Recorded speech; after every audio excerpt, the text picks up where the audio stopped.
O presidente da Deputación presentou este martes o Plan de melloras de estradas provinciais para 2025, o que se destinan máis de 12 millóns de euros.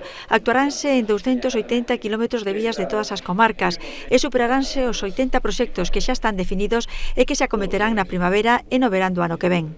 Un ambicioso plan de obras que supón, como digo, o maior investimento realizado ata o momento na rede viaria provincial, co que buscamos reforzar, e isto para nós é moi importante, reforzar a seguridade, reforzar a comodidade dos desplazamentos e tamén as oportunidades de desenvolver o territorio.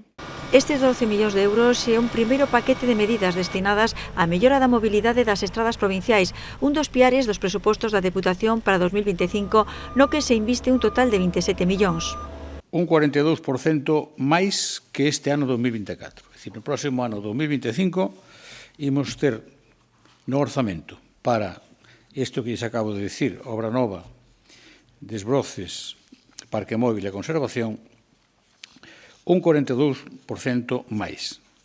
O ano pasado se destinou, neste ano que estamos, pero que a efectos de presuposto é o ano pasado, destinamos 19,4 millóns de euros e tamén hai que ter en conta, eu creo que é un dato moi relevante, que desde cando eu cheguei á Diputación, que foi no ano 2019, duplicamos o investimento, é dicir, incrementámoslo o 100%. O presidente provincial destacou o traballo do equipo técnico da Deputación, que leva tempo ca elaboración deste plan de mellora de estradas provinciais.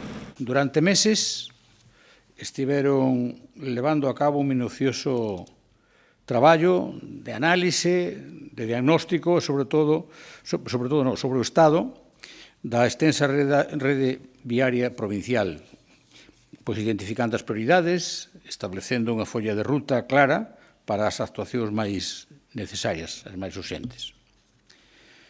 Como digo, por eso lles quero agradecer ese traballo que levan feito. Por eso tamén lles digo que isto non nace hoxe, isto naceu fai meses. Por eso se podemos decir o que decimos e por eso podemos xa licitar. Tomé Roca puxo varios exemplos, entre eles as actuacións que se acometerán no cinto comarcal. Que, como saben, é unha vía moi extensa, ten exactamente 131 km de longa, e vamos a actuar con 5 proxectos ao paso de 4 concellos.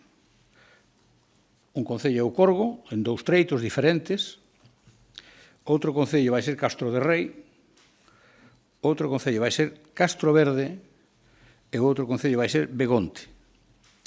Pois nestes 4 concellos que acabo de citar, o investimento vai superar os 2 millóns de euros de investimento no cinto comarcal para arranxar algo máis de 12 kilómetros.